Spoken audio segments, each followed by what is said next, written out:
क्या माता सीता की शादी लक्ष्मण जी के साथ हो रही थी? आपने रामायण सीरियल में ये देखा होगा कि लक्ष्मण जी बोलते हैं कि अगर हम मेरे गुरु विश्वामित्र जी मुझे आशीर्वाद दे और अगर वो मुझे बोले कि ये धनुष तोड़ दो तो मैं अभी ये धनुष को चकनाचूर कर दूँ और अलग अलग कर दूँ। तो आपने भी नोटिस किया होगा रामायण में ऐसा लक्ष्मण जी कहते हैं। तो क्या सच में माता सीता के साथ शादी होने वाली थी लक्ष्मण जी? तो वीडियो को में अंत तक ज़रूर बने रहे और वीडियो को लाइक और चैनल को सब्सक्राइब कर दे फटाफट। मैं फिर बताता हूँ कि क्या सच में ऐसा होने वाला था। आपने रामायण सीरियल में ऐसा तो देखा ही होगा कि लक्ष्मण जी इतने क्रोधित हमेशा रहते थे और इसी क्रोध की वजह से जब कह सकते हैं विश्वामित्र जी रामचंद्र जी और लक्ष्मण जी को लेके जाते हैं माता सीता के घर पे, या फिर कह सकते हैं जब जनक जी ने एक ऐसा प्रस्ताव रखा था कि ये शिव धनुष जो शंकर जी का धनुष है ये अगर कोई तोड़ देगा या फिर कह सकते हैं इसकी जो तमंचा को चढ़ा के कोई अगर दो भाग में इसको तोड़ देगा तो मैं अपनी बेटी मतलब माता सीता का विवाह उनके साथ कर दूंगा।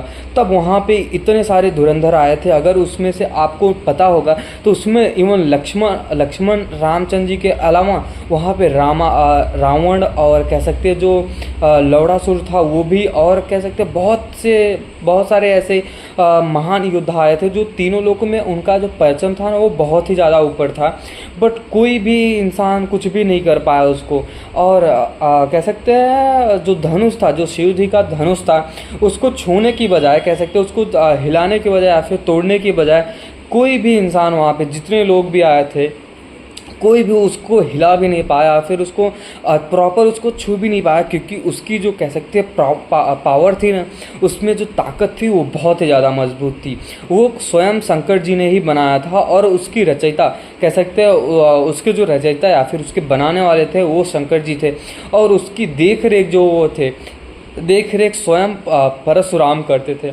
आपको परशुराम जी के बारे में तो पता ही होगा, वो बहुत ही महान और बहुत ही ताकतवर और बहुत ही शक्तिशाली इंसान थे जिन्होंने कह सकते हैं क्षत्रियों को 21 बार पूरी तरीके से परास्त कर दिया था और जो क्षत्रिय हैं उनका 21 बार निशान मिटा दिया था। आपको भी ऐसा जान के बहुत ही ज़्यादा हैरानी होगी कि परशुराम जी क्यों ऐसा करते थे। ये हम किसी नेक्स्ट वीडियो में हम इसके बारे में बात करेंगे कि परशुराम जी इतना ज़्यादा क्रोधित क्यों थे क्षत्रिय के ऊपर। और सबसे इम्पोर्टेंट बात तो ये कि वो क्षत्रियों का विनाश क्यों कर रहे थे 21 बार। वो भी कोई भी इंसान 1-2 बार करता है या फिर लगभग 5 या 10 बार करता है, लेकिन उन्होंने 21 बार क्षत्रियों का विनाश कर दिया था। ये कोई आम बात नहीं है। इसके बारे में हम नेक्स्ट वीडियो में बात करेंगे, बट इससे पहले हम इस वीडियो में बात करते हैं।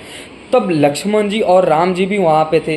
फिर जनक जी ऐसा बोलते हैं कि क्या ये कह सकते हैं ये पूरी जो सभा है ये वीरों से खाली है, यहाँ पे जितने भी लोग आए हैं क्या वो वीर नहीं कहलाते, वो डरपोक है या फिर ताकतवर नहीं है, या फिर वो अपने माता का दूध पी के नहीं है। ऐसा ये सारी ऐसी चीज़ें जनक जी बोलते हैं। फिर वहाँ पे आते हैं अपने लक्ष्मण जी के बारे में तो आपको पता ही होगा, वो कितने ज़्यादा क्रोधित वाले इंसान हैं कह सकते हैं। और उनके अंदर क्रोध बहुत ही ज़्यादा थी, कह सकते हैं बहुत ही ज़्यादा वो क्रोधित वाले इंसान थे। हमेशा जब देखो तभी क्रोधित हो जाते थे। इवन वो श्री रामचंद्र जी के ऊपर भी क्रोधित हो जाते थे। और फिर वो रामचंद्र जी वो बहुत ही सरलता और सुगमता के साथ उनको मनाते थे कि कुछ ऐसा नहीं है, ये चीज़ें ऐसी है इसलिए आपको ऐसा लग रहा है। फिर जाके लक्ष्मण जी शांत होते हैं और जब शांत होते हैं तो माफ़ी भी मांगते हैं।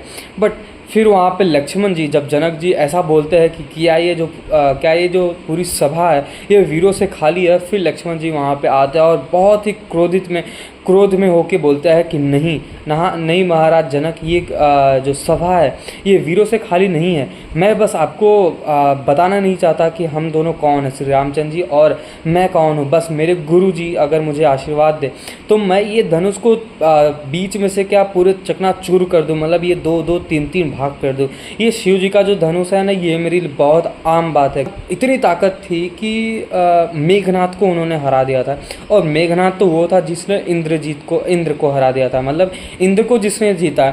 और उसको श्री लक्ष्मण जी हरा दिए थे और कह सकते हैं मार भी दिए थे। उनके अंदर इतनी ताकत थी कि वो रावण को भी मार देते। तो ये सारी चीज़ें लक्ष्मण जी के अंदर थी, इसलिए उनको क्रोध आता था।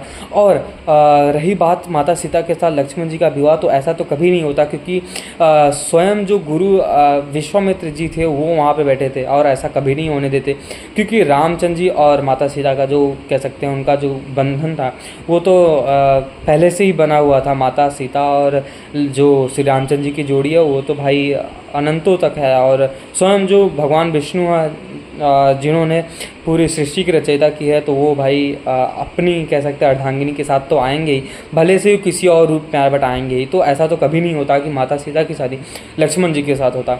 तो अगर आपको ये वीडियो पसंद आया तो फटाफट वीडियो को लाइक कर देना, चैनल को सब्सक्राइब कर देना, और मिलते हैं नेक्स्ट वीडियो में। थैंक यू जो आपने यहाँ तक देखा, मिलते हैं नेक्स्ट वीडियो में।